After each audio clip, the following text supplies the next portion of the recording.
Perkenalkan, nama saya Dr. Anda Haja Andi Nadira Mahmud, apoteker, master kesehatan, master manajemen rumah sakit. Saya berstatus sebagai dosen dipekerjakan atau DPK pada program studi pasca sarjana Magister Manajemen dan juga diberikan tugas untuk mengajar pada Fakultas Kesehatan program studi S1 Farmasi Universitas Muhammadiyah Palopo. Pada prodi farmasi saya diberikan salah satu mata kuliah yakni Sosio-Teknopreneur 2 in Farmasi atau disebut dengan Pharmapreneurship, yang merupakan salah satu mata kuliah wajib yang ada pada prodi S1 Farmasi Universitas Muhammadiyah Palopo. Untuk itu, pada kesempatan ini saya menjelaskan teknik pembelajaran yang saya gunakan dengan metode DIA, Delivery, Interaction, and Assessment.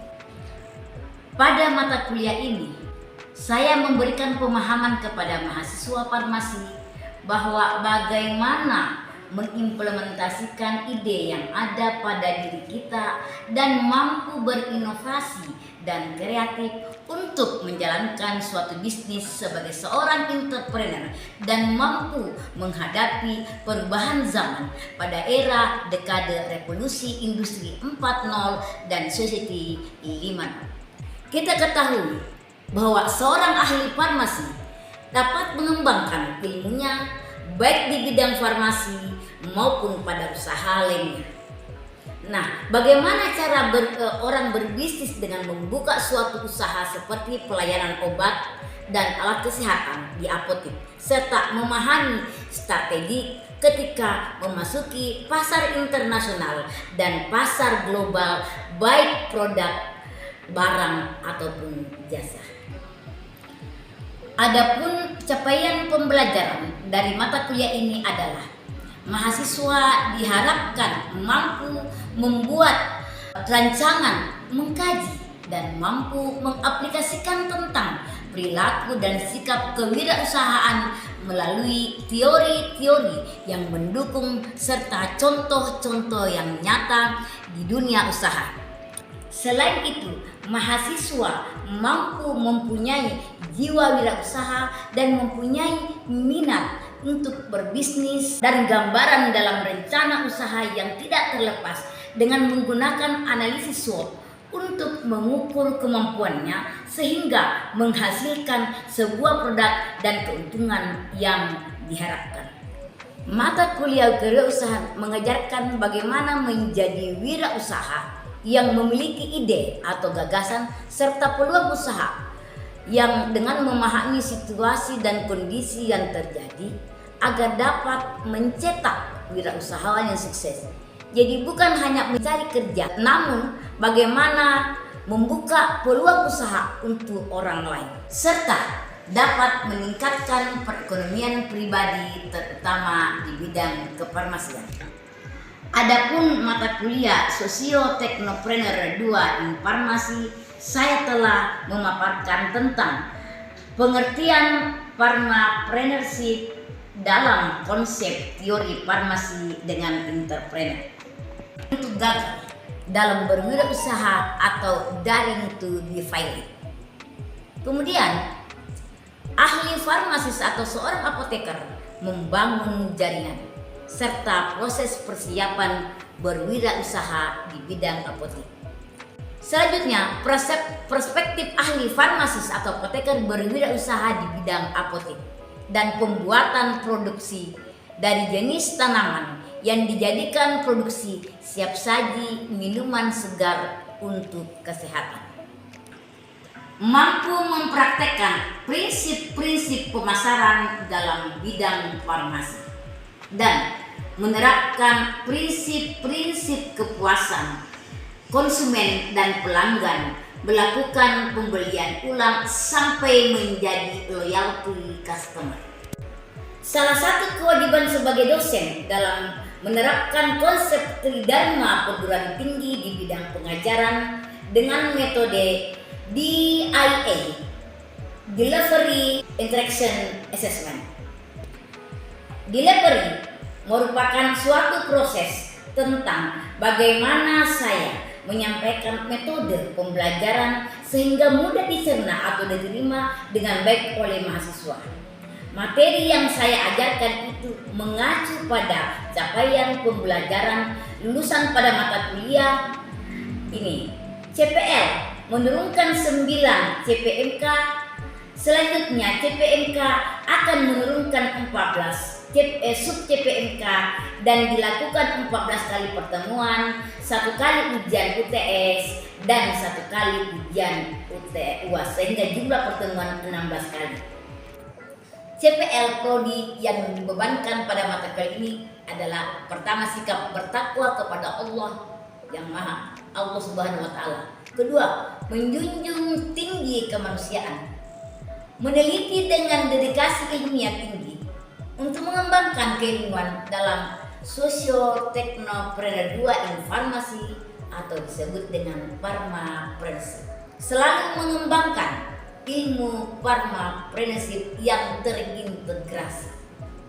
Mampu menguasai teori tentang Socio-Teknopreneur khususnya dalam bidang farmasi yang empiris, tidak semata berdasarkan logika dan diterapkan sebagai seorang entrepreneur. Selanjutnya, mampu memahami zat aktif, komposisi yang dikandung pada tanaman dan buah, manfaat, serta cara pembuatan minuman segar. Mampu memahami cara memberikan pelayanan kepada konsumen baik secara verbal maupun non-verbal agar dapat menjadi customer dan memberikan kepuasan baik produk maupun kepuasan dalam menerima pelayanan sehingga dapat menjadi loyalty customer. Untuk mendukung dalam mengajar pada mata kuliah ini, maka menggunakan beberapa referensi utama dan referensi pendukung. Itulah metode Delivery Interaction and Assessment dalam proses pengajaran yang saya terapkan ke mahasiswa. Kedua, memasuki proses interaction.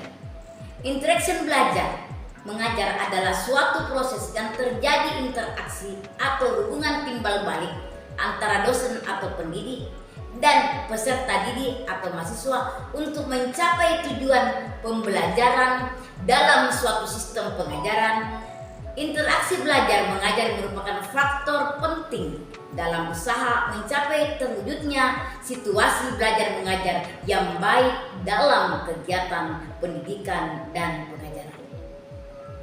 Adapun sistem pengajaran yang saya lakukan dalam kelas adalah Study Learning Center atau SLC, di mana sistem ini merupakan metode pembelajaran yang menempatkan mahasiswa sebagai subjek penerima materi sehingga peserta didik lebih aktif dan mandiri, inovatif, kreatif sesuai kemampuan individu pada masing-masing mahasiswa.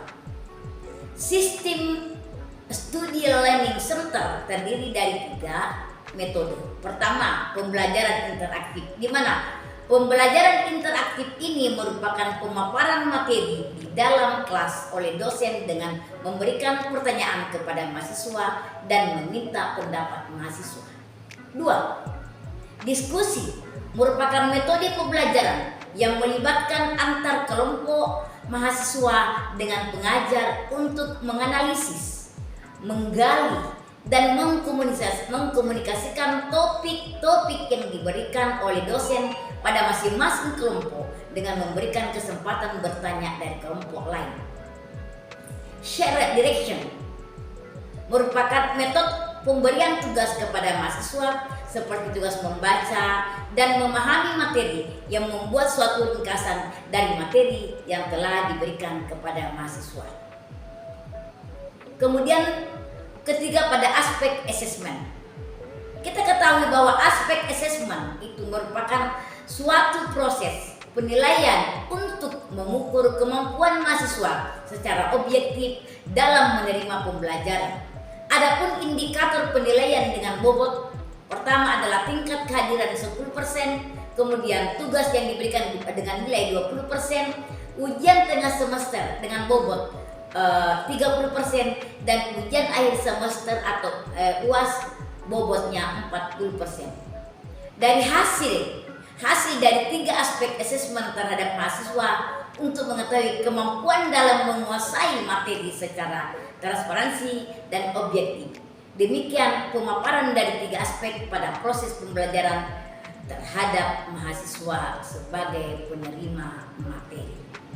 Untuk itu, saya akan melakukan proses pembelajaran dalam kelas dan studi centered learning merupakan strategi pembelajaran yang menempatkan mahasiswa sebagai peserta didik atau subjek aktif dan mandiri dengan kondisi psikologi sebagai adult learner, bertanggung jawab sepenuhnya atas pembelajarannya serta mempelajari baik the classroom. Mari materi dan model penyampaian pembelajaran dalam studi center learning secara lengkap meliputi 3 aspek. Pertama, aspek ilmu pengetahuan teknologi atau iptek. Kedua, sikap mental dan etika yang dikembangkan. Dan ketiga, nilai-nilai yang diinteraksikan kepada para mahasiswa. Selanjutnya, masuk kepada untuk memperhatikan taksonomi, maka dosen yang terlibat dalam proses pembelajaran yang berorientasi pada study center learning perlu memiliki kompetensi yang sesuai dengan proses yang sedang berjalan. Pertama, small group discussion. Kedua adalah role play and simulation. Kemudian ketiga adalah discovery learning. Kemudian keempat adalah self-directed learning. Kemudian kelima adalah synthetic learning.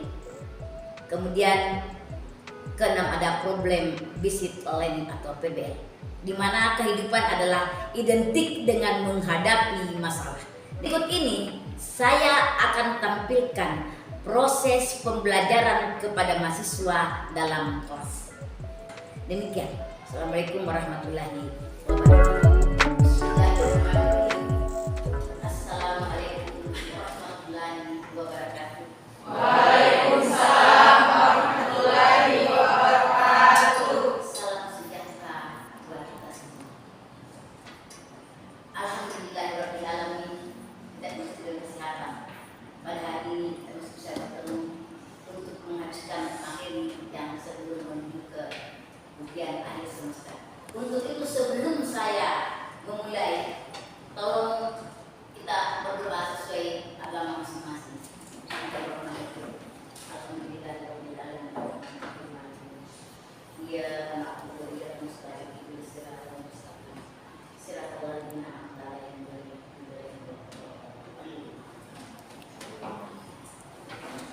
Anak-anak semua, pada hari ini saya akan memberikan mata kuliah pertemuan yang ke-15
menciptakan nilai bagi para pelanggan dan membangun hubungan pelanggan yang kuat untuk menangkap nilai dari pelanggan sebagai para imbalannya. Jadi ada dinamik di dalamnya. Ada yang mendapat lain? Sampai bisa jawab? Oke, silakan. Pemasaran adalah sistem keseluruhan dari kegiatan bisnis yang mencakup perencanaan dan penentuan harga produk beserta promosi dan distribusinya. Iya. Oke. Kemudian saya mau tanya yang lain lagi. Mengapa pemasaran dalam industri transformasi sangat penting? Sampai bisa jawab. Karena sudah saya kasih dalam materinya. Mengapa pemasaran dalam industri farmasi sangat diperlukan? Sampai bisa jawab. Bertanya mengapa pemasaran dalam industri farmasi sangat diperlukan? Ya karena pemasaran berkontribusi signifikan bagi perusahaan maupun masyarakat menjadi lebih luas. Bagi perusahaan sendiri fungsinya itu membantu perusahaan dalam memahami kebutuhan dan keinginan konsumen secara sistematis. Ya. Obat-obat mengandung amoxicillin yang dimana banyak produsen yang memproduksi amoxicillin.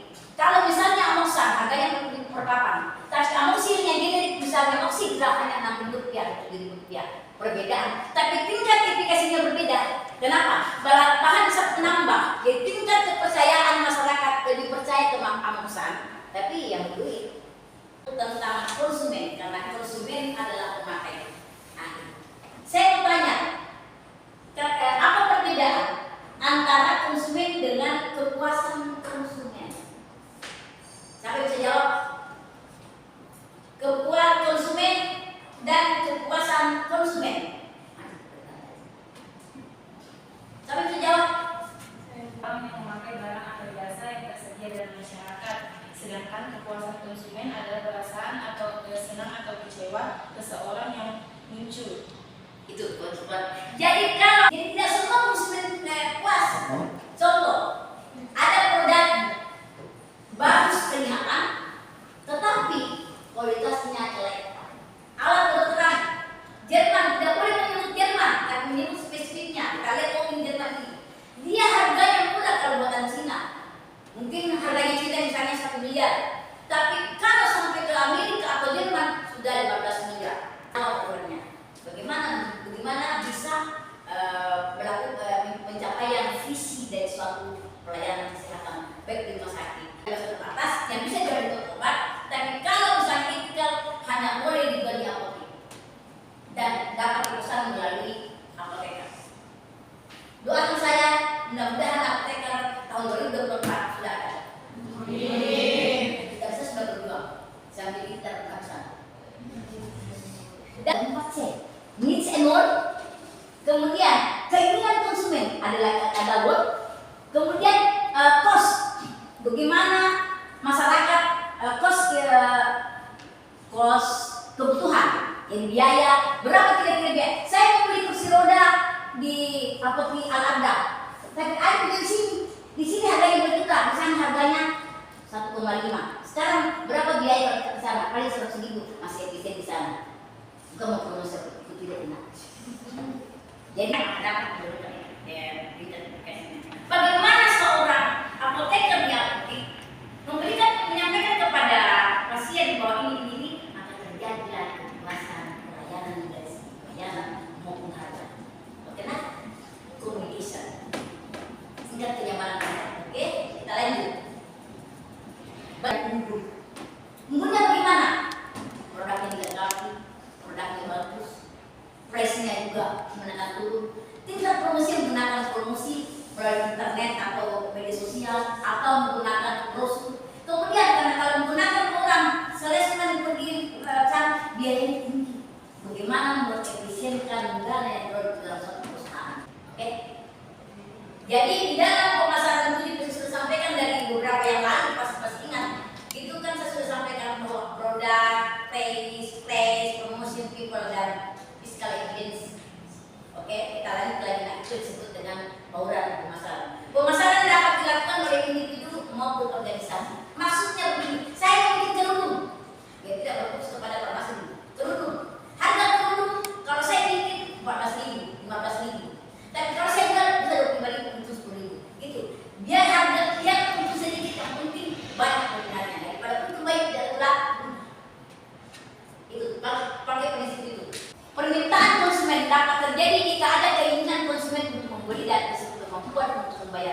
saya mau sembuh, saya kena penyakit, kalau batuk kan harus diangkat. Didium harganya 3.000, diminum sama siapnya. Yang penting tambahkan protein untuk membunuh bakteri. Nah, salah satu bentuk pemasaran sehingga konsumen bisa ada daya belinya nanti dan menengah ke bawah. Kemudian penentu utama penggunaan obat atau etikal adalah dokter. Ya, dokter. Tetapi kalau kita pilih lagi dokter, ya kita 100.000 segala macam. Biasanya kalau 10.000 sudah jadi dan begini. Pada sisi lain, farmasis memberikan layanan obat dengan konseling kepada pasien dapat pula mempengaruhi permintaan. Ini bagaimana pasien yang datang, khususnya sama kita. Saya mau minum obat sakit gigi, tapi saya bilang, oh iya, ini diobatkan dulu. Setelah makan, tidak ada terlalu langsung berobat. Salah satu bentuk pelayanan yang terbaik sehingga terjadi namanya customer value. Penilaian kalau sudah terjadi customer value, maka terjadi loyalty customer. Ya, oke. Melalui marketing public relationship itu saya sudah bahas tadi tentang P4P 4C, menerapkan prinsip kepuasan konsumen. Tadi sudah dijawab ya, apa itu kepuasan konsumen. Kemudian prinsip-prinsip kepuasan konsumen.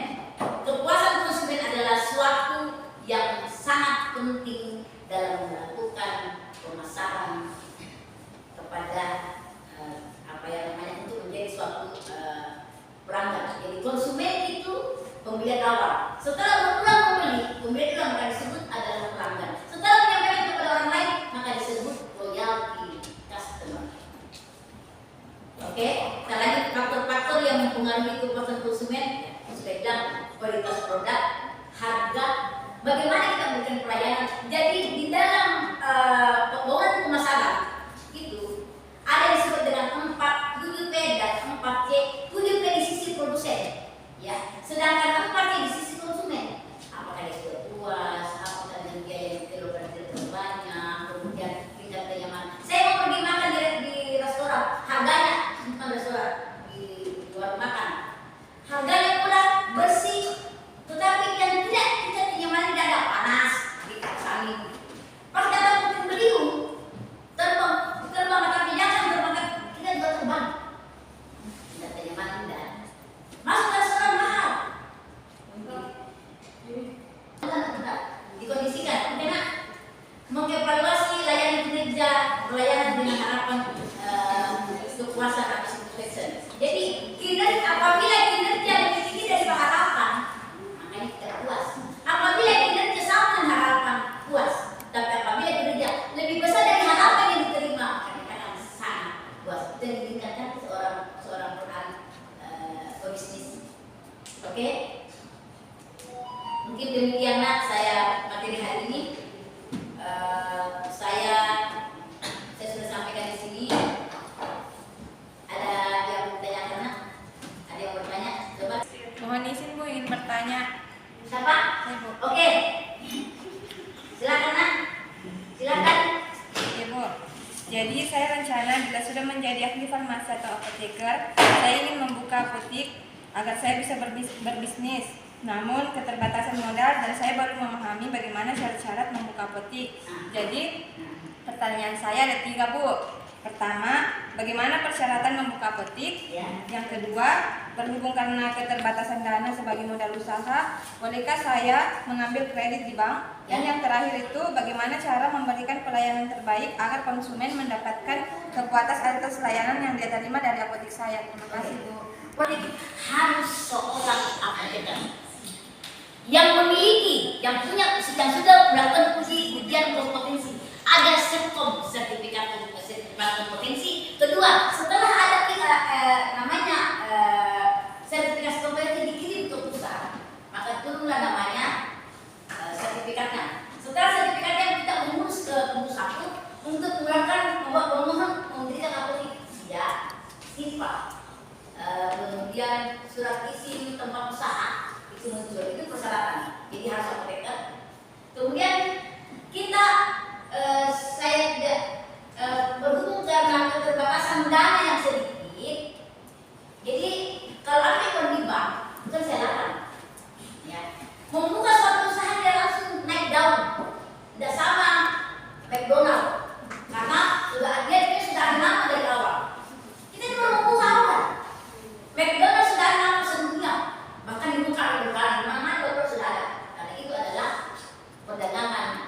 uang. Ya. Kemudian kita belum tahu berapa pendapatan hari ini. Kita ambil uang 200 juta untuk tambahan modal. Dengan sekian, kira-kira dalam sebulan itu 3 juta. Dalam sebulan selama 4 tahun misalnya 7 juta. Nah, sekarang kita mau tanya, berapa kira-kira keuntungan kita dalam sebulan? Berapa gaji apoteker? Atau kita apoteker, berapa gaji cadangan kita? Harus begitu semua. Karena apa? Kita belum tahu berapa pendapatan awal. Saya pertama buka apotek bawa 500 ribu per bulan, per hari. Ya, 500 ribu per hari. Tapi karena dikenal. Dari segi kualitas layanan, dari segi harga, produk yang berkualitas yang saya berikan, akhirnya ketahuan dan sangat berlipat. Seperti itu. Kemudian kalau ambil uangnya, jangan cuma ambil uang pertama buka. Kenapa? Karena dia tidak tahu pendapatan. Kemudian bagaimana cara memberikan pelayanan yang terbaik? Datang, jangan memberikan waktu tunggu. Datang pembeli, ada ini, dia ada. Kalau tidak ada ini habis. Jangan bilang tidak ada, habis. Karena memang tidak ada, jadi habis. Jangan bilang tidak ada, karena tidak ada merupakan nilai bagi customer. Tidak ada habis. Seperti itu nah. Jangan bilang tidak ada, habis. Oke, jadi memberikan pelayanan, berikan secara verbal, berikan non verbal, berikan ucapan yang lembut secara verbal. Dilayani seperti saya kalau lihat banyak pembeli, dua penjual, saya sini banyak orang salah sebelah saya. Terus menurut saya, dari apa? Tapi saya bisa dan itulah orang bisnis. Kenapa masyarakat saya yang lain? Ibu, atas kesempatan yang diberikan, saya ingin bertanya bagaimana menghadapi persaingan bisnis produk farmasi melalui marketing public relationship, Bu. Terima kasih. Bagaimana menghadapi pasien Persaingan bisnis. ya. Dalam menghadapi persaingan bisnis, yang saya sudah bilang tadi, ada 7 tidak bisa lepas. 7 tidak boleh lepas. Produk harus berkualitas. Oke? Price harus bersaing. Kita bertanya atau apa? Dia mau bertanya. Nah, produk harus bersaing. Ya.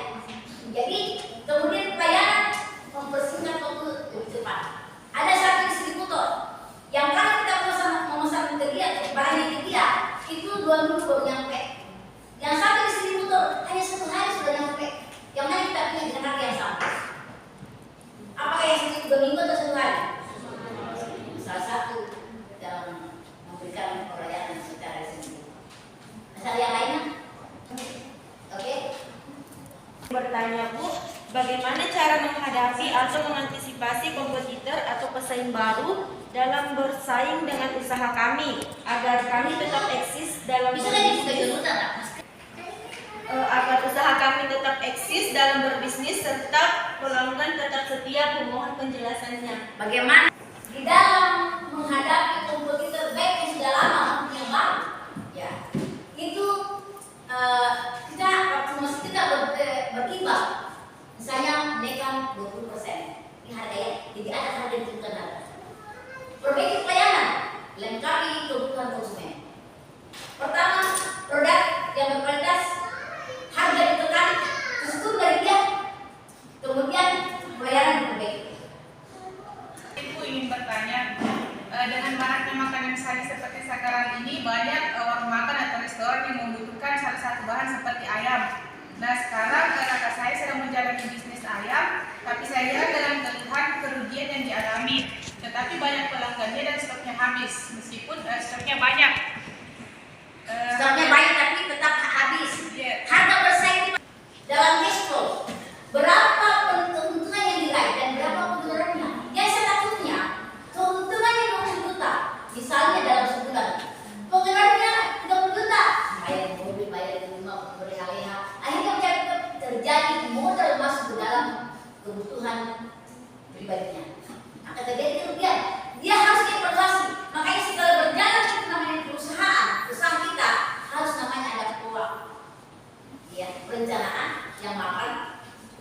POA organisasi dalam pegawai kita harus dikontrol juga ya. Apakah dia bekerja bagus? Itu lagi. Ya, kemudian masuk kepada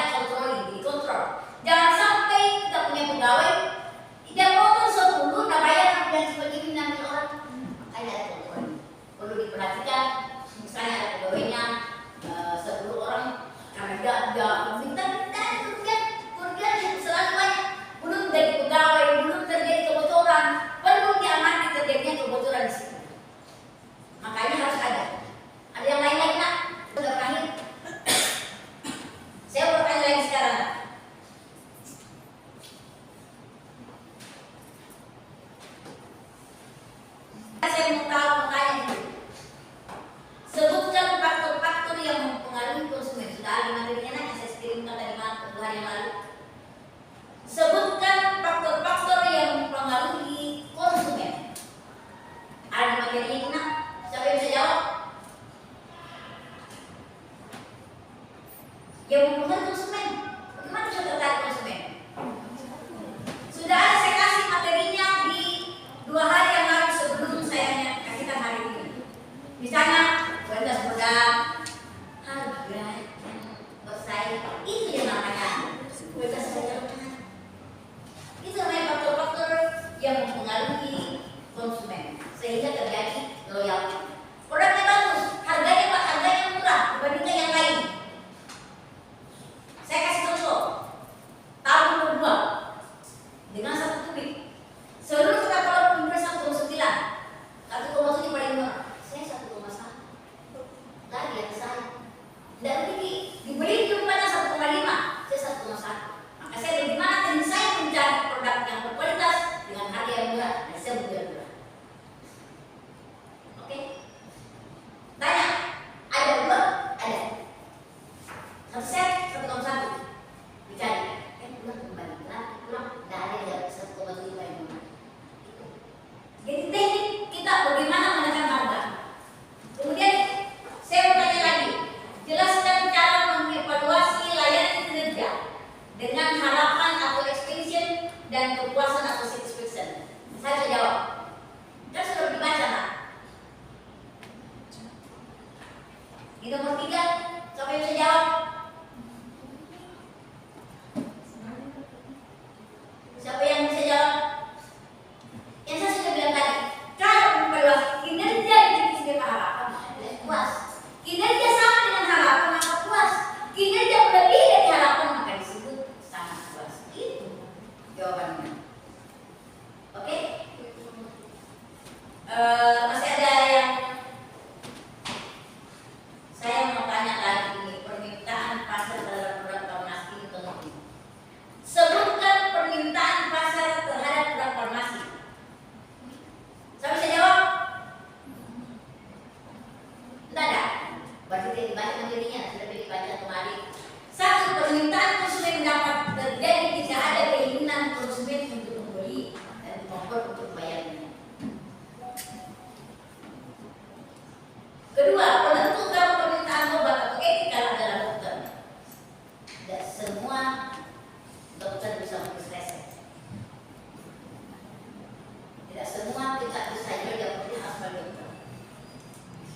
Ada ketentuan mamsi yang harus bayar dokter. Tapi itu sedang biasanya Rp6.000 tambah CTM cuma Rp2.000. Gue ya dokter bayar Rp51.000, kasihan. Orang berdengar juga mobil puskesmas antri sampai 2 jam 3 jam sehingga dapat berobat. Itulah ada salah satu faktor keuntungan juga. Juni 2023 untuk ujian akhir semester. Kalau sudah tidak ada, maka saya tutup pertemuan hari ini. Pertemuan yang ke-15, yang ke-16 adalah ujian akhir semester. Oke, demikian. Assalamualaikum warahmatullahi wabarakatuh.